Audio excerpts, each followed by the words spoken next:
This is the Sports Source, presented by Junk Be Gone and Renewal by Anderson. Now, your host, John Pennington. Good Sunday morning. Welcome into the Sports Source, today presented by Renewal by Anderson. We have a full show for you, which would be unusual if we didn't have a full show. It's just we cut off 45 minutes in and say good day. Just go to the old Indian head color bar thing. We actually have a lot of UT news. Mid-May, I wasn't expecting that. I had some generic stuff lined up. We got enough topics to push the generic stuff down the road. So we're talking a lot of different UT sports today. Let's get right into it. First segment of our program brought to you by my friends at Renewal by Anderson. Folks, there's always a great way to save on windows and doors, and they're the best windows and doors in America. When you go to Renewal by Anderson, right now you can get a free quote. And if you schedule installation by May 31st, you get their Memorial Day pricing. 15% off every single window and door option they have, plus no money down, no interest, no payments for 12 months. It's a great deal. You see where you can get to their website. You see their phone number. You see their showroom address right there. Renewal by Anderson. Get out there and tell them that Sports Source sent you. They're good folks, and they do remarkable products that will save you money in the long run, let me tell you. Renewal by Anderson. All right, these guys save me money in the long run. Bob Hodge, David Ubben, Jimmy Himes, Mike Strange. Thanks to all of these gentlemen for being here. We're going to start with basketball. That was kind of the biggest news of the week, I guess. The NBA Combine was this week. Most of you know this, but we'll just recap here. Grant Williams, not a huge surprise, decided to keep his name in the draft. He will not be returning to Tennessee. Most projections I've seen have put him between 18th and 28th. 28th's kind of a low outlier, but 18, 25, 26, somewhere in there. Big loss. I mean, you're talking about somebody who was clutch, somebody who was a leader, someone who was a two-time SEC Player of the Year. This isn't one of those where you just say, oh, well, you'll plug this guy in. It's pretty easy to say this is probably one of, 10 best players to ever play at the University of Tennessee. That is His number is going to hang from the rafters in the not-too-distant future. Exactly. This is a big loss for the Tennessee basketball program. Your thoughts on Grant Williams making this final decision?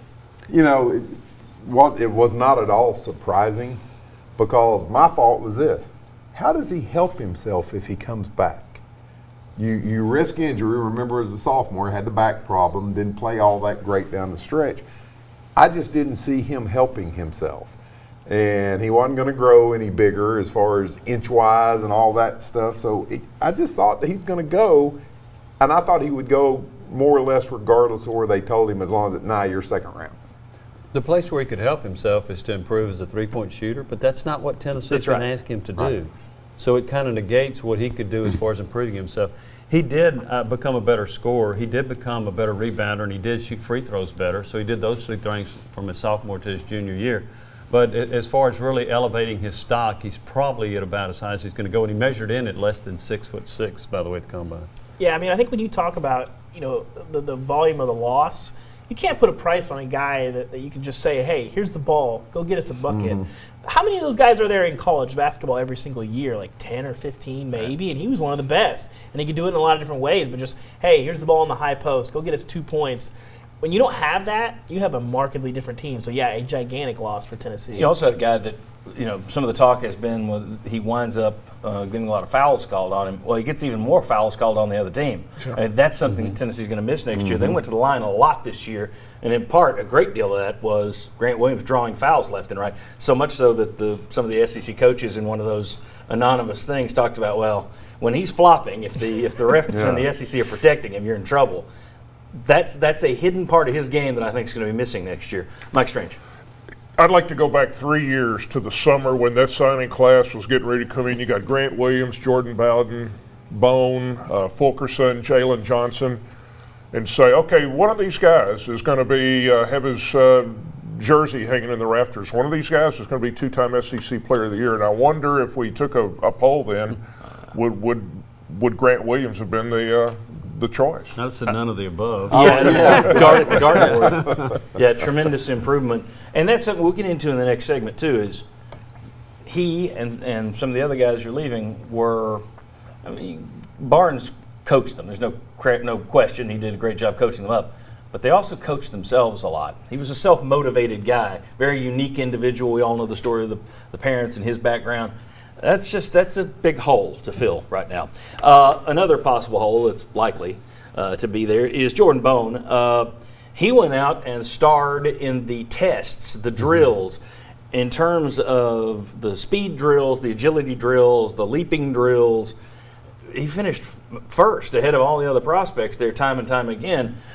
He struggled a little bit in the scrimmages, reportedly, but so did Grant Williams in one of them. I don't know that he made himself a lock to get drafted, but I did see him go from not mentioned in the projections to 55, 56, 57 into the second round projections. Somebody will fall in love with him based off those measurables, is my guess. Yeah. Jimmy, we debated this on the show when he came out and made his announcement. I didn't think it was a normal announcement when he made it. It did not sound like, I'm testing the waters. It sounded like a guy who was gone. You had Rick Barnes on your radio show this week, Sports Talk, WNML. What did he have to say to you about Jordan Bone? Well, he said that he felt like when Bone declared that he was going to leave and that Barnes had not had communication with Bone, and he considered Bone to be gone. And so they were looking to try to fill that spot. He thought there was a chance, perhaps a long shot for Williams to return, but he didn't think Bone would come back. And to your point, I think Bone has made himself draftable. There were some projections I saw where he wouldn't listen among the top 100 players in the draft. And now I think there's a pretty good chance he could get drafted. That athleticism? That's elite. Yeah, that's right. I think he'll get drafted. He's an intriguing prospect. I think you're right. I think somebody's going to fall in love with him because you look at the speed. It's tough for guys to stay in front of him. Pretty good finisher. He can knock down a shot. I mean, he'll get better as he becomes a pro, and you can spend a summer or two locked at a gym. The decision making, I think, is huge. I mean, that comes a little bit with experience, but he was so good at that, at making the right read a lot of the time, and especially as he saw that improvement throughout his career. I mean, especially this year, you saw him really be night and day, and I think that's a really intriguing package for an NBA team that can get him maybe as a free agent, maybe in the second round. But I think you look at him, you look at a guy like Monte Morris with the Nuggets. I think he compares a little bit to him in his decision making and his playmaking ability.